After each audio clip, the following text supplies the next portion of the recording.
Y hay muchos textos a lo largo de la palabra de Dios donde vemos que Dios habla individualmente, colectivamente, durante el día, durante la noche, en momentos de urgencia, en la cárcel, en fin, en muchísimas situaciones, momentos y lugares de la vida. No siempre habla igual. No siempre el que tiene que oír la voz de Dios la oye. La Biblia nos enseña que hay momentos en los que la ceguera, la dureza de corazón, la actitud del hombre es tan mala que aunque el Señor le esté hablando no se entera.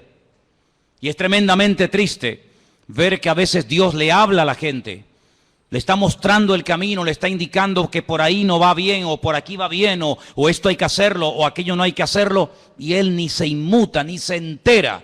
Es como si el mensaje le pasara por encima de su cabeza. Vamos a ver en esta tarde diferentes formas como Dios nos puede hablar a nosotros, sí, hermanos, en pleno siglo XXI. Hoy en día nuestro Dios también habla. Hechos capítulo 8. Hemos leído, nuestro hermano Marco nos leía, que había comenzado la persecución en Jerusalén. Todo iba muy bonito, todo iba muy bien, pero la persecución comenzó, los creyentes tuvieron que salir despavoridos, huyendo a diferentes lugares. Y la Biblia nos cuenta en el capítulo 8 del libro de los Hechos la historia de uno de los diáconos de la iglesia primitiva. Eran varios, no nos cuenta la historia de todos, pero sí nos da detalles acerca de uno, personalmente, de Felipe.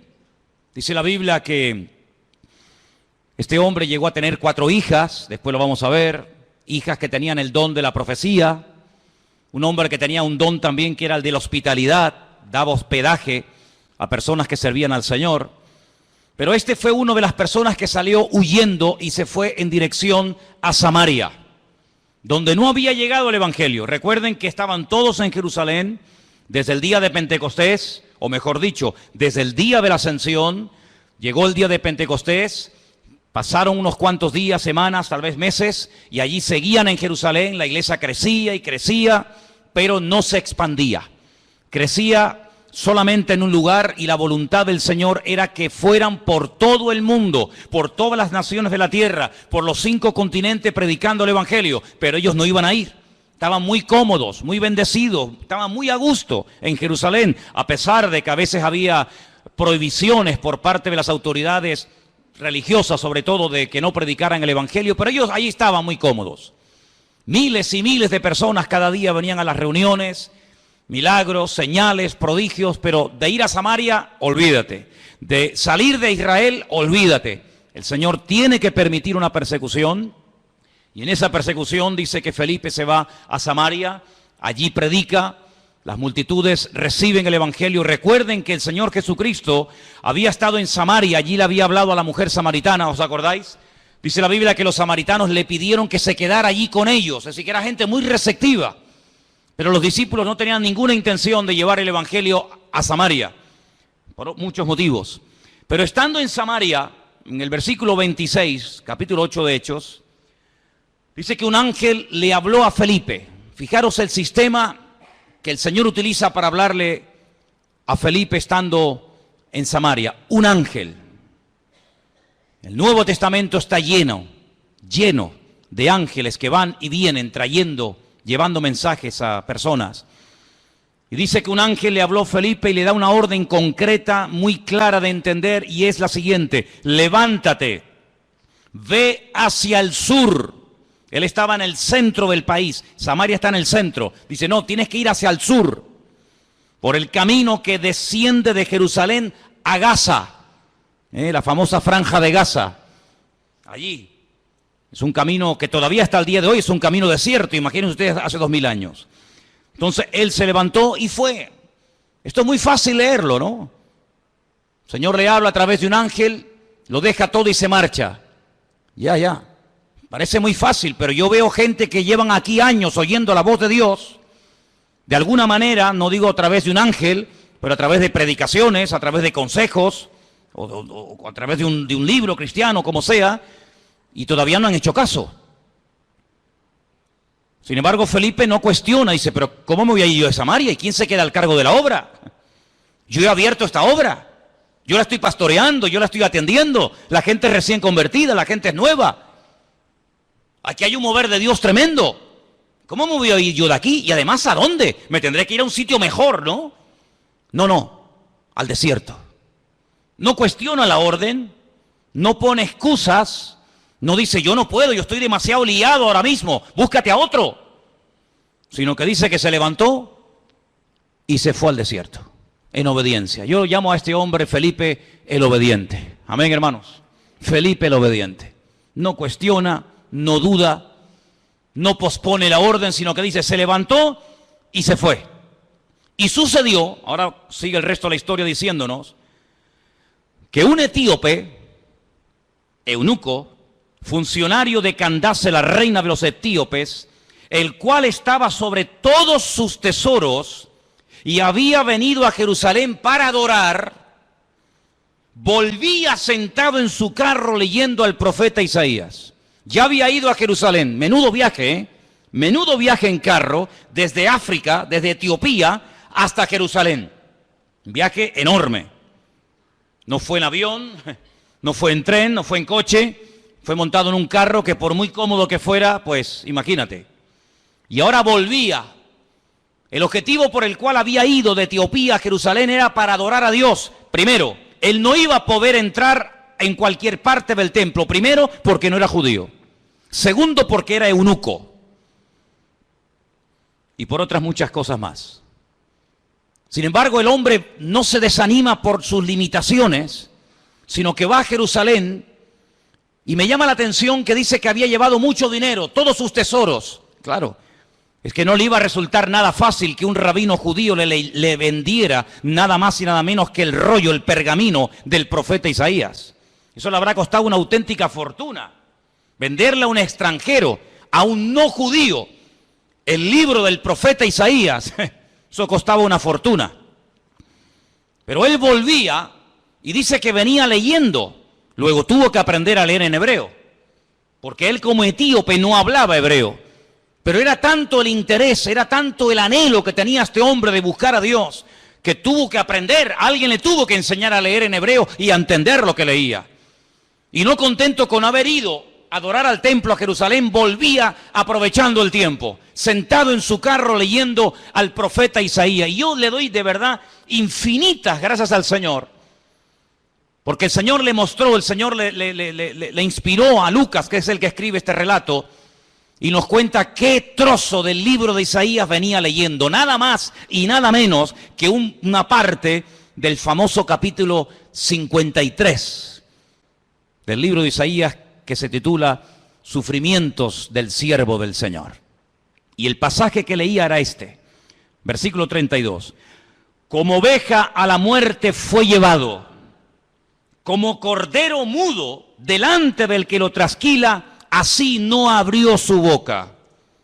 En su humillación no se le hizo justicia. Mas su generación, ¿quién la contará? Porque fue quitada de la tierra su vida. Si yo pregunto en esta tarde, y por favor respondan, ¿de quién está hablando aquí el profeta Isaías? Del Señor Jesucristo. Todos los creyentes, por poco tiempo que lleven, al leer este texto, como cordero mudo fue llevado al matadero. En su humillación no se le hizo justicia. Su generación, ¿quién la contará? Automáticamente tú dices, está hablando de Cristo. Sin embargo, él no lo sabía. ¿Te das cuenta? ¿Te das cuenta cómo a veces tu conocimiento, por poco que sea, puede ser muchísimo en comparación con mucha gente que no sabe absolutamente nada de nada?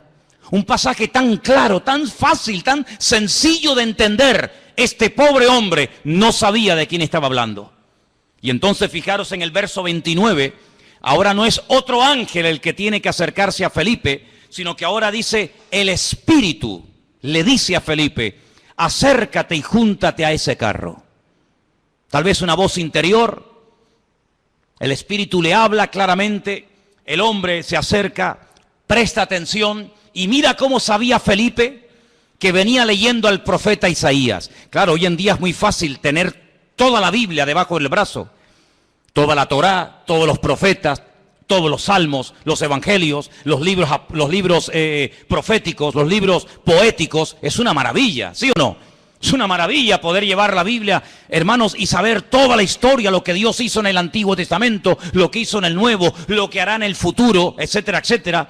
Conocer todos los detalles de la primera, de la segunda venida de Cristo, el descenso del Espíritu Santo, el arrebatamiento de la iglesia, la manifestación del anticristo. Es una maravilla tener todo en nuestras manos, pero ellos no tenían acceso a las Escrituras en aquellos tiempos. Tenían que aprendérselas de memoria. Y mira cómo Felipe nos dice, ¿de quién estará leyendo? ¿Qué? Entendió perfectamente el pasaje, sabía que era un capítulo profético, un capítulo que hablaba de los sufrimientos del Mesías, y sabía que ese hombre, ese pasaje, era del profeta Isaías. Y entonces le hace una pregunta muy interesante. Versículo 30. ¿Entiendes lo que lees? ¿Entiendes algo de lo que estás leyendo? Y él dice, ¿y cómo podré si alguno no me enseñare? Y le rogó a Felipe que se subiera y se juntara con él. Y seguramente viajaron durante días y días viajando por el desierto, hasta que todos conocemos el resto de la historia, cómo este hombre manda a parar el carro, este hombre llega a un oasis donde hay agua, pide ser bautizado, el Señor arrebata a Felipe, aparece en otra parte del país, el etíope eunuco se va por su camino, pero añade la palabra gozoso, y todos conocemos el resto de la historia. Incluso la historia nos dice que este hombre llegó a su país, llegó a Etiopía, predicó el evangelio, y hasta el día de hoy, 2000 años después, hay una comunidad de etíopes coptos que creen en el Señor Jesucristo, que son cristianos, y algunos piensan y consideran que es el testimonio, el fruto del testimonio de aquel etíope que aceptó al Señor en el desierto. Es realmente algo increíble. Ahora, yo lo que quiero destacar sobre todo en este pasaje son las dos formas como el Señor le habla a Felipe. Primero, versículo 26, a través de un ángel. Y la segunda forma en el versículo 29, a través del Espíritu, evidentemente a través del Espíritu Santo. Los ángeles aparecen tanto en el Antiguo como en el Nuevo Testamento. Y dicho sea de paso, por si no lo sabías, la primera persona en la Biblia que tiene un encuentro con un ángel es una mujer. Nada más y nada menos que Agar, una egipcia, la madre de Ismael, la madre de las naciones árabes. ¿Qué te parece? O el padre de las naciones árabes. Y así a lo largo de toda la Biblia encontramos ángeles que hablan a personas en momentos puntuales. Dice la Biblia que algunos a lo largo de la historia dieron hospedaje a ángeles pensando que eran personas. Y no se daban cuenta de que aunque comían y hablaban y respiraban y los podías tocar, lo que tenían delante de ellos eran auténticos ángeles. Y si no, miren el caso de Abraham, invitando a comer a ángeles, invitando a comer Lot, el sobrino de Abraham, a ángeles en su propia casa. Cómo los ángeles guiaban a los profetas en el Antiguo Testamento, cómo le indicaban por aquí sí, por aquí no, cómo un ángel le habló a María, cómo un ángel le habló a Daniel, cómo un ángel llegó a una cárcel y abrió la celda y sacó a Pedro de la cárcel. Y toda la Biblia está llena de manifestaciones de ángeles. Y dice la Biblia que son espíritus ministradores que están al servicio de los que han heredado la salvación, es decir, a nosotros. ¿Cuántos dicen amén? Y lo más grandioso de todo esto que dice que el ángel del Señor, el mensajero del Señor, acampa alrededor de los que le temen y los defiende. Bendito sea Dios. Pero también habla el Espíritu. Y hay 7 versículos en el Nuevo Testamento que son iguales, 7 versículos idénticos. El que tiene oídos para oír, oiga lo que el Espíritu dice a la iglesia. Están en las famosas cartas de Juan a las iglesias del Apocalipsis, ¿verdad? Allí al final de la Biblia. Si vamos a otro pasaje del Nuevo Testamento, en el capítulo 13, versículo 2, vemos que el Espíritu Santo no solamente habla a nivel personal a una persona, como el caso de Felipe, sino que también en un momento determinado, en un culto donde hay mucha gente, el Espíritu Santo puede hablar e incluso dar nombres propios, nombres de personas. Sí, ya sé que esto es muy delicado, no se puede así por la vida, ¿verdad? Inventando cosas, pero el Espíritu, fíjense cómo se mueve aquí en el libro de los Hechos de una forma tremenda. Hechos capítulo 13, verso 1. Dice que había en la iglesia de Antioquía, en esa iglesia había profetas y maestros. Qué bonito, ¿no? Profetas y maestros. Y el nombre de estos profetas o maestros eran, pues uno era Bernabé, Otro se llamaba Simón, otro era Lucio, otro era Manaén y otro era Saulo. Dice, ministrando estos al Señor y ayunando, dijo el Espíritu Santo, así claro, directo, contundente: apartadme a Bernabé y a Saulo para la obra a que los he llamado. Entonces, habiendo ayunado y orado, les impusieron las manos y los despidieron. Y ellos entonces, enviados por el Espíritu Santo, descendieron a Seleucía y de allí navegaron a Chipre. Es decir, el primer viaje misionero de la historia, primera pareja, primer grupo de personas, en este caso dos, Bernabé y Pablo, llamados específicamente en un culto público para la obra misionera, fue porque el Espíritu Santo habló a la iglesia. Y necesitamos como nunca antes que el Espíritu Santo hable a nuestras vidas y hable en nuestras congregaciones. ¿Cuántos dicen amén? Dos formas como Dios puede hablarnos y revelarnos su palabra: a través de un ángel. Pero cuidado, porque el apóstol Pablo, profundizando más en el tema, dice: si un ángel del cielo se os presenta y os predica otro evangelio diferente al que habéis recibido, al que habéis oído, tenerlo por anatema, tenerlo por maldito. Porque no hay otro evangelio más que el que yo os he predicado. ¿Cuántos dicen amén? La Biblia nos enseña que en el mundo angelical se produjo una vez una auténtica rebelión. Porque Dios no creó a los ángeles como robots, incapaces de rebelarse, sino que vemos que antes de la rebelión, antes de la caída y desobediencia del hombre, ya previamente algunos, no todos, algunos de los ángeles ya se habían rebelado en contra del Señor. Es un misterio si todavía se pueden seguir rebelando o no. Lo dejamos ahí en puntos suspensivos. Pero Dios los creó con la capacidad de rebelarse en contra del mismísimo Creador y en algunos casos lo hicieron. Y por otra parte, el Señor Jesucristo dijo que cuando Él se fuera, Él le rogaría al Padre para que enviara a otro Consolador para que estuviera con su pueblo para siempre. Dice, y Él tomará de lo mío y os lo hará saber. Él os recordará todo lo que yo os he dicho. Él os enseñará lo que ha de venir. Por lo tanto, la iglesia tiene que afinar los oídos para oír la voz del Espíritu Santo hablando a su corazón. ¿Cuántos dicen amén? Pero hay otras formas como Dios puede revelarnos su voluntad. Capítulo 9 de Hechos, un poquito más adelante. Capítulo 9 nos relata la conversión de Pablo. Es el único personaje que en 3 ocasiones diferentes en el mismo libro nos cuenta su testimonio. Capítulo 9, capítulo 22 y capítulo 26. Interesantísimo, ¿eh? Qué conversión tan espectacular tuvo que ser la de este hombre. Qué impacto tan grande produjo la conversión de Saulo, que no se cuenta una vez ni dos, sino 3. 3 ocasiones contando su testimonio en 3 lugares y circunstancias diferentes. En el capítulo 9, cuando el apóstol Pablo está recién, por así decirlo, impactado por el Señor, el versículo 10 dice, había entonces en Damasco un discípulo llamado Ananías, a quien el Señor le dijo en visión. Otra forma, el Señor le dijo en visión. No es algo que se inventó, no es algo que él dice, me parece que no. El Señor le habló claramente a través de una visión y le menciona por nombre, le dice Ananías. Luego la visión no es para Juan, no es para Pedro, no es para Tomás, es para ti, para Ananías. Y él dice, heme aquí, Señor. Y el Señor le dijo, levántate y ve a la calle que se llama Derecha. Busca en casa de Judas a uno llamado Saulo de Tarso, porque él está allí orando. Si las instrucciones que le da el Señor son tremendas, no hay género de duda. No puede ir a cualquier parte, es a la calle llamada Derecha, a una casa cuyo dueño se llama Judas. Y tiene que orar por un hombre que se llama Saulo, que además ha nacido en una región, en una colonia romana que se llama Tarso, y que está allí orando. Madre mía, como para equivocarte, hijo. Ha visto en visión a un varón llamado Ananías, que entra y le pone la mano encima para que recobre la vista. Ya Pablo sabía que el que iba a orar por él, el que le iba a ministrar, se llamaba Ananías. Es interesante esto, ¿eh?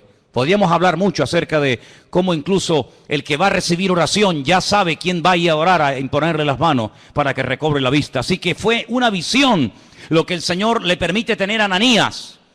Que el Señor sabía que estaba allí, que en cualquier momento podía utilizarlo como instrumento para ir a orar por una persona que a priori Ananías dice, pero Señor, es un peligro, yo me juego la vida si voy a orar por este hombre. Porque dice Ananías, verso 13, Señor, hemos oído de muchos acerca de este hombre. ¿Cuántos males ha hecho a tus santos en Jerusalén? Este hombre es peligroso, este hombre no se anda con chiquitas. Y aún aquí tiene autoridad de los principales sacerdotes para aprender a todos los que invocan tu nombre. Y el Señor le da instrucciones y lo calma, ¿verdad? Y le dice, tranquilo, porque vas a orar por un hombre que va a ser un instrumento tremendo en mis manos. Este hombre va a llevar mi nombre en presencia de los gentiles y de reyes y de los hijos de Israel. Fíjate qué triple ministerio. Porque yo le mostraré cuánto le es necesario padecer por mi nombre. Medida por medida, como dice el refrán. Él ha hecho padecer a mis santos, yo le haré padecer a él. Así como él hizo padecer a los demás, también él experimentará en carne propia lo que sufre un creyente cuando es perseguido, cuando es calumniado, cuando es encarcelado, cuando es torturado. Así como él lo hizo a los demás, yo permitiré que se lo hagan a él, para que él sepa también lo que sufrieron aquellos que recibieron su justo trato, ¿verdad? Así que ya vamos por tres formas diferentes. Vimos en el verso 26 un ángel, en el verso 29 el Espíritu Santo hablándole a Felipe. Ahora en el capítulo 9 vemos al Señor hablándole a través de una visión a un discípulo llamado Ananías en la ciudad de Antioquía. Si vamos, por ejemplo, al capítulo 17 del libro de los Hechos, versículo 10, fijaros qué interesante esta porción. Hechos capítulo 17, versos 10 y 11. Inmediatamente los hermanos enviaron de noche a Pablo y a Silas hasta Berea. Ellos, habiendo llegado, entraron en la sinagoga de los judíos. Y estos eran más nobles que los que estaban en Tesalónica, pues recibieron la palabra con toda solicitud, escudriñando cada día las Escrituras para ver si estas cosas eran así. Así que creyeron muchos de ellos y mujeres griegas de distinción, dice aquí, y no pocos hombres. La forma más tradicional, la forma más normal, como en el día de hoy a nosotros nos puede y nos debe de hablar el Señor, es a través de las Escrituras, a través de la palabra escrita del Señor. En ella vamos a encontrar las respuestas a todas nuestras preguntas. En ella vamos a encontrar ejemplos. En ella vamos a encontrar personajes que se encontraron en situaciones muy parecidas o similares a las tuyas. ¿Qué hacer en momentos de calumnia, de soledad, de enfermedad, de incomprensión? ¿Qué hacer cuando quiero agradar a Dios y me cuesta deshacerme de ciertas y determinadas ligaduras o obligaciones, entre comillas, que me impiden servir al Señor? En la Biblia vas a encontrar la respuesta a eso y a mucho más de lo que tú te puedes imaginar. Y por eso queda reflejado, queda plasmado en el libro de los Hechos que los hermanos de Berea eran personas, dice la Biblia, nobles.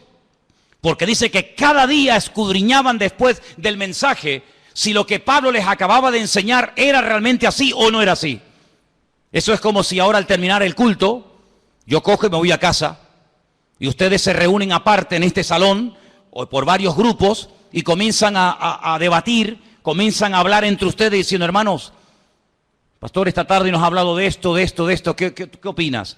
Pues oye, lo que ha dicho es cierto o no es cierto, o lo dice aquí o lo dice allá. Así hacían los hermanos de Berea, pero no con un espíritu crítico, no para buscarle el fallo, no para criticar o cuestionar la enseñanza, no, sino para reafirmarse en lo que aparentemente parecía del Señor, pero ellos querían no solamente oír, sino que la palabra avalara, que la palabra, ¿verdad?, apoyara el mensaje, la enseñanza del apóstol Pablo, lo cual me parece excelente. ¿Cuántos dicen amén?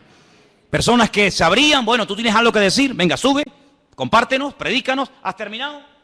Sí, ¿tienes algo más que decir? ¿No? Muy bien, gracias hermano, que Dios te bendiga. Ahora nos quedamos un momento, opinamos, charlamos, escudriñamos las Escrituras para ver si ese argumento que nos presentó tiene base bíblica, para ver si eso que nos dice de que aquel hombre era el Mesías y era el verdadero, a ver si es así, si no es asado. Realmente algo increíble. Así deberíamos de ser todos nosotros. El apóstol Pablo le recomendaba a su hijo en la fe, a Timoteo, entre tanto que yo voy, ocúpate en la enseñanza, en la lectura y en la exhortación. Y le dice algo tremendo. La otra noche me desperté con ese texto y hasta sabía dónde estaba ese versículo que está en 2 de Timoteo 3:16. Toda la escritura es inspirada por Dios. ¿Cuántos conocen ese versículo? ¿Lo buscamos? 2 de Timoteo 3:16. Vamos a leerlo juntos, por favor. Versículo que deberían ustedes de aprenderse de memoria.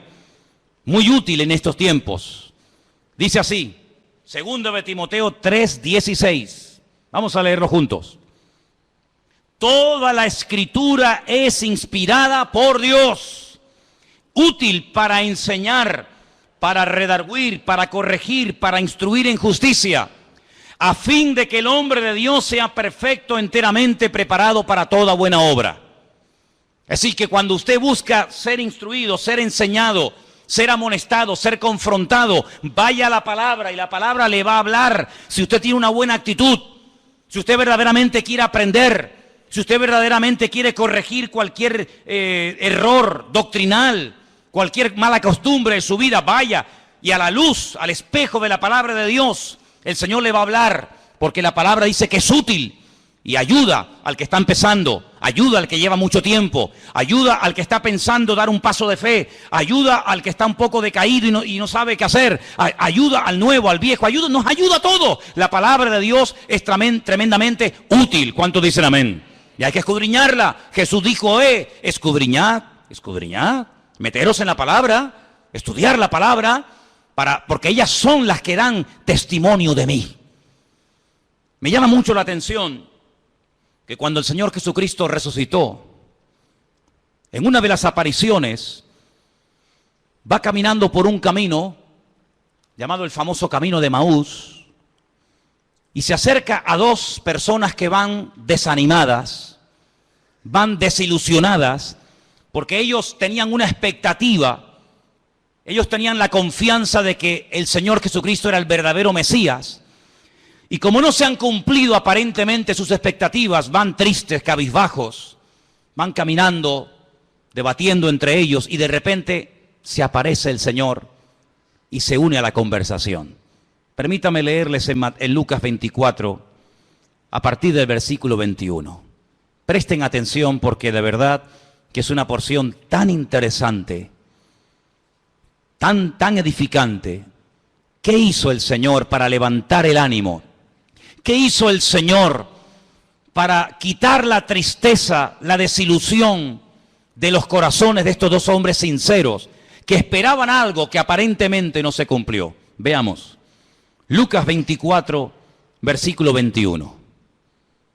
Nosotros esperábamos que Él era el que había de redimir a Israel. Fíjate qué ilusionados estaban. Por fin ha llegado el Redentor, el Mesías. Esperábamos la redención de Israel. Y ahora, además de todo esto, hoy es ya el tercer día que esto ha acontecido.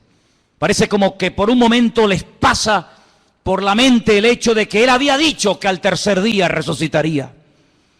Así que ya van 3 días, no lo hemos visto resucitado, no se cumplió la expectativa que teníamos en Él de que redimiría a Israel de la opresión del yugo romano, volvería a ser instaurada la monarquía, un descendiente de la casa del rey David, nos traería la libertad. Por lo tanto, todas nuestras ilusiones y nuestros sueños se han venido abajo, se han roto. Versículo 22 dice, aunque también nos han asombrado unas mujeres de entre nosotros, las que antes del día fueron al sepulcro y como no hallaron su cuerpo, vinieron diciendo que también habían visto visión de ángeles, quienes les dijeron que Él vive. Aquí hay algo extraño, porque por una parte son conscientes de que unas mujeres, por lo visto, según cuentan ellas, Él ha resucitado, pero el argumento que ellos presentan no es un argumento de fe, no es un argumento contundente, sino dice que ellas dicen que ha resucitado porque no encontraron el cuerpo. Pero no dicen, no, Él ha resucitado, sino que simplemente se agarran al comentario de decir, bueno, dicen que ha resucitado porque no encontraron el cuerpo, pero vete tú a saber. No están muy convencidos de que aquel testimonio era correcto. Además, perdonen las hermanas, en los tiempos de la Biblia, los testimonios de las mujeres no tenían ningún valor. Una mujer daba testimonio de que había visto un crimen, un asesinato o cualquier otra cosa, y no era válido el testimonio de una mujer. Por lo tanto, unas mujeres de entre nosotros, supuestamente de buen testimonio, de confianza, han venido con este comentario, pero entonces dice que algunos fueron de los nuestros al sepulcro y hallaron así como las mujeres habían dicho, pero a él no le vieron. ¿Pero cómo le van a ver si ha resucitado? Si te quedarías más tranquilo saber que algunos de los nuestros fueron al sepulcro y lo vieron allí, entonces ¿qué testimonio hay en eso?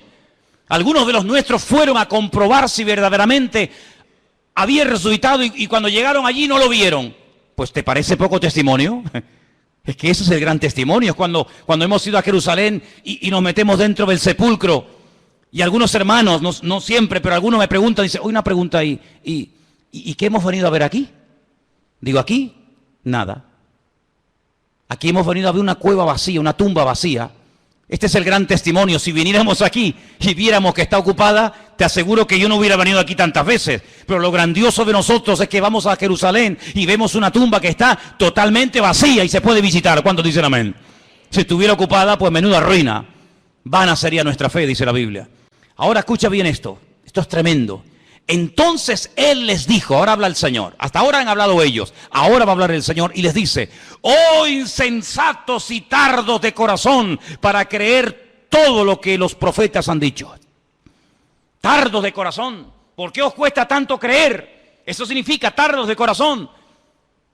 ¿Por qué tardáis tanto en creer? Una pregunta, ¿hay alguno entre nosotros que sea tardo de corazón? ¿Alguien que le cueste creer? Has oído el testimonio de fulanito, has visto la vida cambiada de no sé quién, has oído el milagro del tal, has escuchado al pastor predicar, has escuchado el otro día a otro chico predicando, has ido a una iglesia por aquí, has ido a una iglesia por allá. Bueno, todavía no estás convencido. Eso se llama ser tardo de corazón. No tenemos que ser tardos de corazón, tenemos que estar abiertos a creer lo que hay que creer y a rechazar lo que no hay que creer, hermano. ¿Cuántos dicen amén? Hay gente que lee el periódico y todo lo que leen se lo creen. Tienen una fe impresionante en el periódico. O ven un programa de televisión y se creen todo lo que los que han estado en esa tertulia acaban de decir. Pero después cuando leen la Biblia, la dudan y la cuestionan. O sea, en el periódico no hay que tener fe. Donde hay que tener fe es en la palabra de Dios. ¿Cuántos dicen amén? No, es que el periodista el otro día dijo que no sé qué. Pero bueno, ¿el periodista quién es? ¿Es algún profeta? Me dice, tardos de corazón. ¿No era necesario que el Cristo padeciese estas cosas y que entrara en su gloria? ¿Es que acaso ha ocurrido algo por casualidad? ¿Es que se le ha ido de las manos el control al Eterno? ¿No era necesario que ocurriera todo esto? Su muerte, su crucifixión, su rechazo, su resurrección. ¿Era necesario todo esto? Todo ha salido perfecto. Todo ha salido perfecto. Es que Pilato podía haberle librado de la muerte, pero gloria a Dios que no lo libró, aunque suene fuerte, ¿sí o no? Gloria a Dios que no dijo, pues no, yo aquí mando, yo soy el gobernador, y os vais todos para casa. Yo a este hombre lo encuentro inocente y lo perdono. Venga, Jesús, vete para casa. Menuda ruina. Yo doy gloria a Dios que Pilato, a pesar de que sabía que era un hombre justo e inocente, lo mandó a crucificar. ¿Tú no? Yo me alegro muchísimo de que nada ni nadie pudo librar de la muerte al Señor. Nada ni nadie. Yo le doy gracias al Señor de que aguantó la tentación de no bajarse de la cruz cuando le decían, si eres el Hijo de Dios, bájate y demuéstralo. Él podía haber dicho, pues mira, te lo voy a demostrar, hombre. Ya me tenés hasta las narices. Pero yo doy gracias al Señor de que no se bajó. Yo doy gracias al Señor que se murió y que murió como tenía que morir. Y también doy gracias al Señor porque todas las profecías que estaban escritas acerca de Él se cumplieron perfectamente. Y por eso Él les dice, todo esto era necesario. Y comenzando desde Moisés, desde la Torá, el Pentateuco, siguiendo por todos los profetas, Isaías, Jeremías, Habacuc, Sofonías, Abdías, Malaquías, etcétera, etcétera, etcétera, les declaraba en todas las escrituras lo que de él decían. Aquí menciona a Moisés, la Torá, menciona a los profetas y menciona las escrituras. Y con esas tres palabras en hebreo forman la palabra Tanaj. Así se llama el Antiguo Testamento en hebreo, Tanaj, que es la unión de la Torá, de los Neviín y de los Ketubín, de los profetas, de los escritos y de la ley de Moisés, la Torá. Y les abrió los ojos y les mostró cómo a través de las escrituras tenían que creer que lo que había ocurrido no era producto de la casualidad. Y por eso, amados, nosotros tenemos hoy en día una herramienta tremenda. Podemos estar seguros de que Jesús no fue un impostor. Podemos estar plenamente convencidos de que el Nuevo Testamento no es una historia inventada, de que Jesús no es un mito, un personaje histórico, pero que a la hora de la verdad no existió. Nosotros podemos tener la completa seguridad de que la palabra que tenemos en nuestra mano no ha sido ni tergiversada, no se la ha quitado, no se la ha añadido. Es una palabra perfecta. Y el cielo y la tierra podrán pasar, pero su palabra permanecerá por toda la eternidad. La palabra de Dios es la fuente de nuestra fe, es la base, el fundamento de nuestra creencia. Las profecías se cumplieron todas, no faltó ni una por cumplirse. Y no eran producto de la casualidad, sino que todo estaba bajo el control del Señor. Y hoy en día les digo, hermano, que ese Dios que controló la primera venida de Cristo, tiene todo bajo su control, y todo lo que está ocurriendo porque Dios así lo está permitiendo. ¿Cuántos dicen amén? Porque ni una hoja de un árbol se cae sin permiso del Señor. Y cuando el Señor esté a punto de venir, y cuando tenga que manifestarse el anticristo, y cuando vengan los dos testigos, y cuando venga la señal de la bestia, y todo eso que hemos estudiado durante años, todo ocurrirá como tiene que ocurrir, porque la palabra de Dios es viva, es eficaz, y es verdadera, y es perfecta, y no se equivoca, y tenemos en nuestra mano el mejor regalo del mundo, la salvación y la palabra del Señor. ¿Cuántos dicen amén? Gloria a Dios por la palabra de Dios. Gloria a Dios, hermanos. Pues léanla, estúdienla, escudriñenla.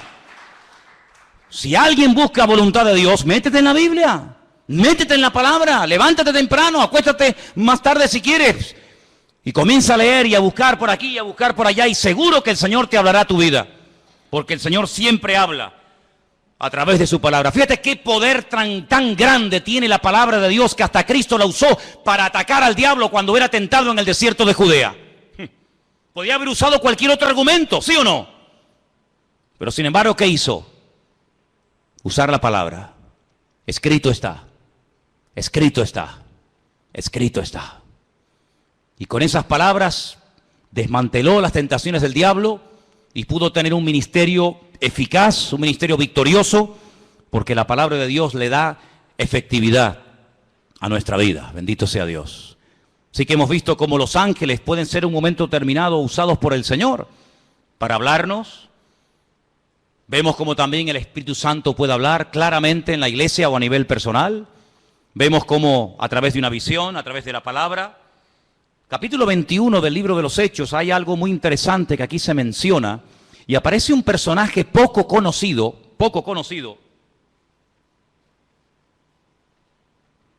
pero que trae un mensaje muy interesante. Estamos en el libro de los Hechos, capítulo 21, versículos del 8 en adelante. La intención de Pablo es ir a Jerusalén. Él está de visita en la casa de Felipe. Volvemos otra vez a mencionar a Felipe, aquel que le testificó al etíope eunuco en el desierto, ¿os acordáis? Ahora está viviendo en Cesarea. Se menciona no el nombre de su esposa, pero sí nos dice la Biblia que tenía 4 hijas que eran profetisas, eran doncellas. Vamos a leer Hechos capítulo 21, verso 8. Al otro día, saliendo Pablo y los que con él estábamos, fuimos a Cesarea, y entrando en casa de Felipe, el evangelista, ya no es el diácono, ahora ya tiene un título, ahora ya se le reconoce que tiene un ministerio, y es el de evangelista. Dice que era uno de los 7, posamos con él. Este tenía 4 hijas doncellas que profetizaban. Qué bonito, ¿no? 4 hijas doncellas que profetizaban. Pero a Pablo no le dijeron nada. Es interesante, ¿eh? 4 hijas doncellas que profetizaban, pero a Pablo no le comunicaron absolutamente nada. Tiene que venir un varón, versículo 10, permaneciendo nosotros allí algunos días, descendió de Judea un profeta llamado Agabo. No hay ningún libro en la Biblia, libro del profeta Agabo. Pero era un profeta, eso lo dice la Biblia. Y dice que vino a vernos, tomó el cinturón, el cinto de Pablo, se ató los pies y las manos y dijo: esto dice el Espíritu Santo. Agárrate. Así atarán los judíos en Jerusalén al varón de quien es este cinto y le entregarán en manos de los gentiles. Tremendo, ¿eh? Si el Señor le está advirtiendo, no prohibiendo, que es muy diferente, ¿eh?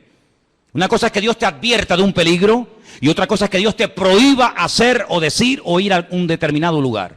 Aquí el Señor no le está prohibiendo a Pablo nada, sino le está advirtiendo: esto es lo que te va a pasar si subes a Jerusalén. Es como cuando David consultaba con el Señor, tomando el efod, dice la Biblia, consultaba palabra del Señor y decía: Señor, por esta gente que yo he dado tanto, esta ciudad que yo liberé, esta ciudad por la que yo di mi vida y mis soldados se jugaron la vida para liberarla, si yo me quedo aquí y vienen a reclamarme mi vida, ¿los habitantes de esta ciudad me entregarán, sí o no? Y le dice el Señor: sí, te entregarán, seguro, no te quepa la menor duda. ¿Qué hace David? Sabiendo que si se queda en la ciudad le van a entregar, David coge y se marcha. Tenía las dos opciones, era algo futurible, algo que podía ocurrir. Depende de la actitud del que recibiera el mensaje. Si te quedas te entregan, si te vas no pasa nada. En este caso, Agabo, este profeta que viene de Judea, le dice al apóstol Pablo: mira, así como yo me estoy amarrando con tu cinturón, es un mensaje objetivo para que lo entiendas. Así como me están amarrando con tu cinturón, así te van a amarrar a ti como subas a Jerusalén. ¿Qué hace Pablo? Sigamos leyendo. Versículo 12. Al oír esto, le rogamos nosotros y los de aquel lugar que no subiese a Jerusalén. Entonces Pablo respondió, y miren lo que dice: ¿qué hacéis llorando y quebrantándome el corazón? Porque yo estoy dispuesto no solo a ser atado, mas aún a morir en Jerusalén por el nombre del Señor Jesús. Tremendo, ¿eh? Como no le pudimos persuadir, desistimos diciendo: hágase la voluntad del Señor. A veces le decimos a una persona: no hagas esto, no hagas tal, no hagas cual. Pero en resumidas cuentas, lo que tenemos que orar es: Señor, que se haga tu voluntad en la vida de esta persona. Obligar a una persona a hacer algo que en el fondo no quiere hacer no sirve de nada, porque en cuanto te dé la espalda lo va a hacer. Señor, yo ya le he hablado, Señor, yo ya le he dicho lo que hay, lo que le puede pasar, pero que se haga tu voluntad, porque yo no soy Dios. Haz tú la obra en este hombre o en esta persona. ¿Cuántos dicen amén? Tú sabes lo que te va a pasar. Te van a atar, te van a meter mano, lo vas a pasar mal. Te pedimos, por favor, hermano, que no subas. Yo no sé, y permítame dar una opinión personal, yo no sé si Pablo se equivocó. Yo no sé si Pablo tenía que haber sido más precavido y podía haber dicho: bueno, pues ¿qué necesidad tengo yo de subir a Jerusalén? Voy a seguir predicando en otros lugares. Yo no sé si Pablo pecó de imprudente. Lo que está bien claro es que Pablo no tenía la prohibición de no subir. Si el Espíritu le hubiera dicho que no subiera, Pablo no hubiera subido, te lo puedo asegurar. Porque Pablo era un obediente a la voz del Señor. Había momentos en los que Pablo quería ir a predicar a un lugar, y el Espíritu se lo prohibía y Pablo no insistía. Pablo decía: bueno, pues si no quiere el Señor, no voy, y punto. Había momentos en los que Pablo se dejaba descolgar en un canasto por un muro para salir huyendo, porque él entendía que era el momento de huir, pero hay momentos en los que es el momento de quedarse. Y Pablo entendió que tenía que subir a Jerusalén a pesar de lo que le han advertido que le va a pasar. Luego, aquí hay un mensaje profético personal en la vida de Pablo, que Pablo lo tiene en cuenta, pero por encima de esa palabra profética, por encima de esa palabra de advertencia, diríamos más bien, el apóstol Pablo decide subir y todos conocemos el resto de la historia. La vida de Pablo dio un giro total y absoluto a raíz de esa decisión de subir a Jerusalén. Sabemos todos, en fin, todo lo que se le vino encima. Dios puede hablar también, ¿cómo no? A través de palabras proféticas, sí, claro que sí. Pero Pablo, por encima de la palabra profética, y este era un profeta verdadero y genuino, por encima de esa palabra, pone el sentir de su corazón y su relación con Dios. Y el argumento que presenta es este: no me estéis lloriqueando ni quebrantándome el corazón, porque quiero dejar bien claro que no solamente estoy dispuesto a que me aten y me torturen, sino estoy dispuesto incluso a dar mi vida, si hace falta, por la causa del Evangelio y por mi Señor Jesús. Lo tenía clarísimo en su vida. Así que hemos visto como los ángeles, el Espíritu Santo, a través de una visión, el Señor también con voz audible, como no, a través de profecías, pero también hemos visto muchas veces en la palabra de Dios que Dios habla a través de sueños, ¿sí o no? Muchas veces. El caso de José, el caso del otro José, el del Nuevo Testamento, que dice la Biblia que el Señor le habló en un sueño, que tenía que aceptar a su mujer, que no la había engañado, que no le había mentido, ¿verdad? Hay momentos en la Biblia en los que Dios habla a través de sueños. La Biblia dice que una de las señales de los últimos tiempos es que los ancianos tendrán sueños y los jóvenes tendrán visiones. Lo dice el profeta Joel en el capítulo 2. Los jóvenes tendrán visiones y los ancianos soñarán sueños. Y si quieres saber si eres joven o anciano, pues mira a ver qué estás. O estás teniendo visiones o estás teniendo sueños. Y ahí ya sabes por dónde van los tiros, ¿no? Pero dicho sea de paso, lo más importante de todo esto es siempre lo que la palabra de Dios termina como conclusión diciéndonos. Podemos tener sueños, podemos tener visiones, podemos tener un sentir. Alguien nos pudo decir por ahí no sé qué cosa, pero no te olvides que el Señor hoy en día, como habla a su pueblo y a su iglesia, es a través de su santa y bendita palabra. ¿Cuántos dicen amén? Es a través de la palabra de Dios que sabemos lo que tenemos que hacer. Y quiero terminar leyendo en Hechos capítulo 1. Hechos capítulo 1.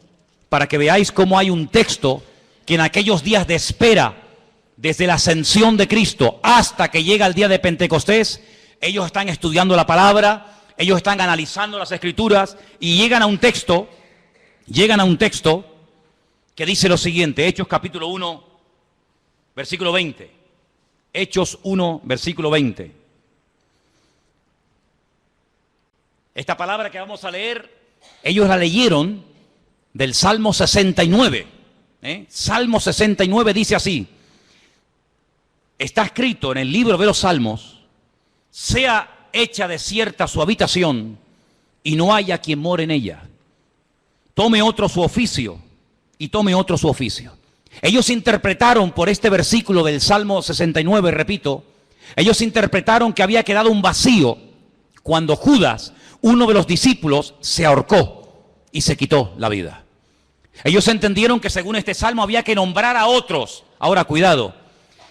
Ellos recurren a la palabra. Ellos saben que el Salmo 69 dice que, da a entender indirectamente que Judas se suicidaría, que Judas se quitaría de en medio, que otro tendría que ocupar su lugar, pero interpretan mal la palabra. Ellos hacen una votación. Ellos dicen, bueno, fulanito o menganito. Dice que echaron suertes, la suerte cayó sobre un discípulo fiel que había estado con ellos desde el principio, llamado Matías. Ellos deciden que Matías sea el que ocupe el lugar de Judas, el que se ha ahorcado, pero nosotros sabemos, por la historia bíblica, que así no se mueve el Señor. Hemos visto cómo Dios habla por sueños, por visiones, por profecías, por la palabra, el Espíritu Santo, pero nunca a través de la suerte. Nunca a través de echar suertes. Será fulano, será mengano, no. Ese sistema es un sistema humano, no es un sistema divino. Y aquí de lo que se trata no es de adaptar, no es de utilizar los sistemas humanos para saber la voluntad de Dios, sino de descubrir los sistemas de Dios para hablarle a los seres humanos. ¿Cuántos dicen amén? Sí, Dios suplirá todas vuestras necesidades. ¿Quién suplirá nuestras necesidades? Dios. ¿Qué dice Filipenses 4:19? ¿Alguien lo sabe de memoria? ¿Alguien sabe Filipenses 4:19 de memoria? Mi Dios, pues, suplirá todas vuestras necesidades conforme a su riqueza en gloria en Cristo Jesús. Mi Dios suplirá. ¿Quién suplirá las necesidades de un pastor? ¿Quién? ¿Quién suplirá las necesidades tuyas como oveja? ¿Quién suple las necesidades de la iglesia? Mi Dios, ¿sí o no? Dígalo fuerte, mi Dios suplirá mis necesidades. Pero vamos a comprar la lotería por si acaso. Vamos a ver. Usted ha dicho ahora mismo, literalmente, la promesa del Señor en Filipenses 4:19. ¿Para qué compra entonces la 11? ¿Para qué hace la quiniela? ¿Para qué juega los juegos de azar? Bueno, mi Dios, usted ha dicho que mi Dios suplirá mis necesidades, ¿sí o no? Pues si es mi Dios, que lo haga Dios. No le eche una mano a Dios. No dice la palabra que otro tomará su oficio, ¿sí? No dice la palabra que la casa de Judas quedaría desierta, que el hueco quedaría porque él mismo se quitó de en medio, ¿sí? Pues que Dios lo llene.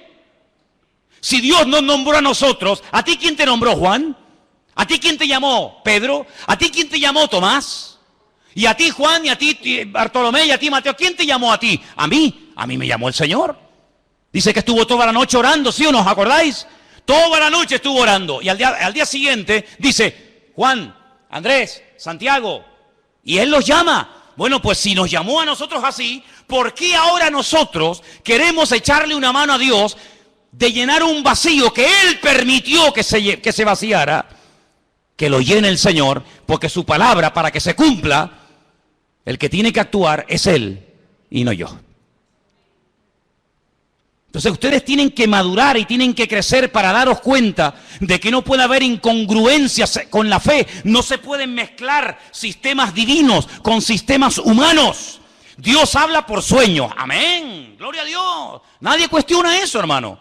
Dios habla por ángeles. Amén. Dios habla por profecías. Dios habla por su palabra. El Espíritu Santo habla. Amén. ¿Te parecen pocas formas? ¿Te parecen pocos sistemas? ¿Que falta alguno más? ¿Que te tienes que inventar un nuevo sistema para que Dios te hable? No te tienes que inventar nada. Tienes que amoldarte a los sistemas bíblicos.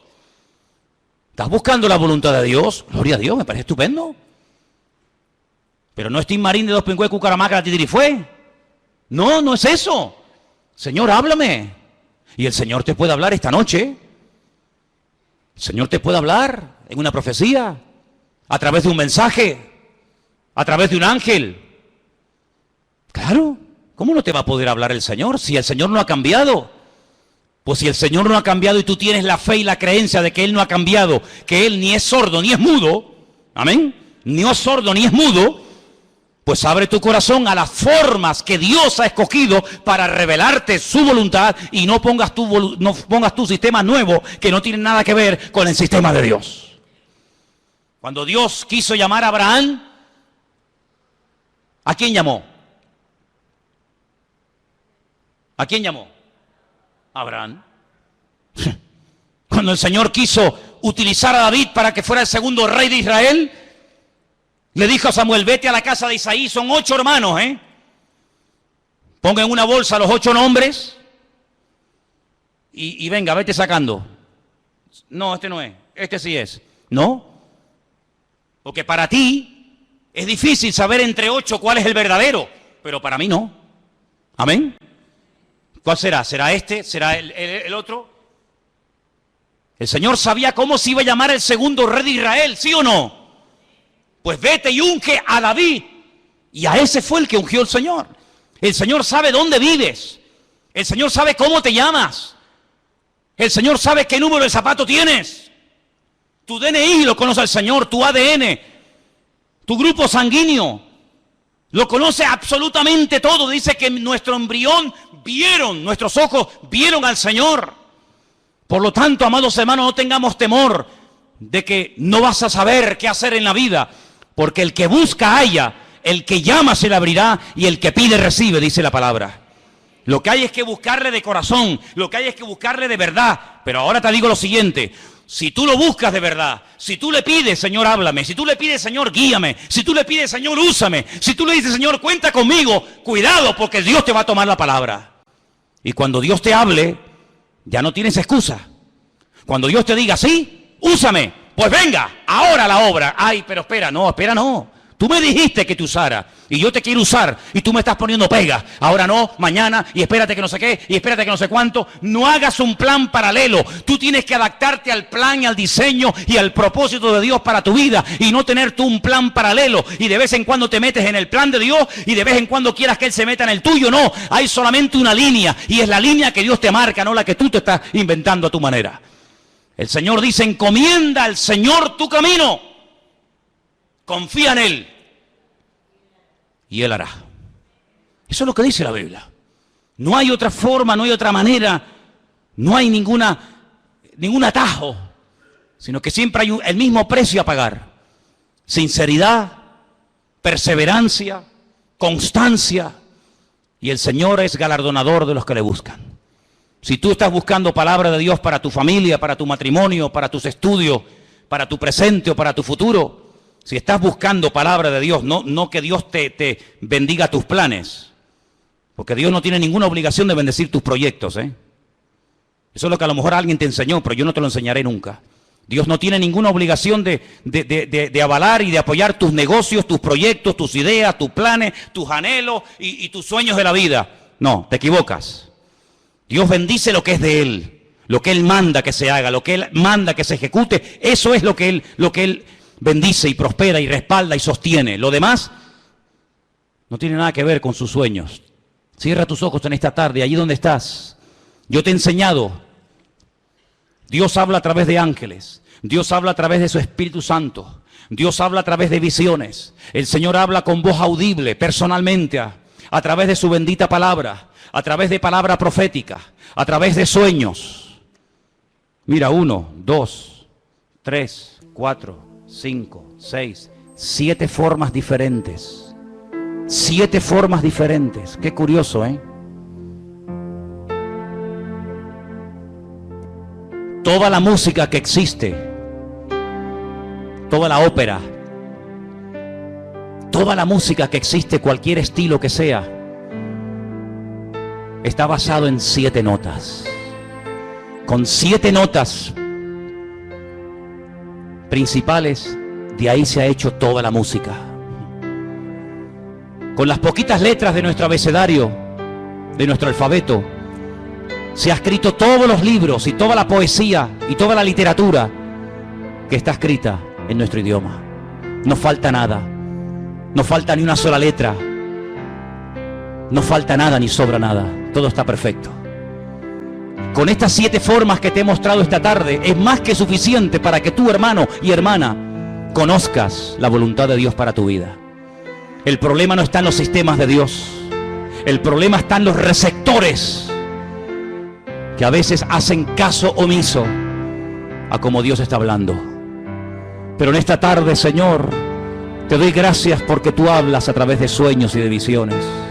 Te doy gracias porque hablas a través de, Señor, tus siervos que predican tu palabra.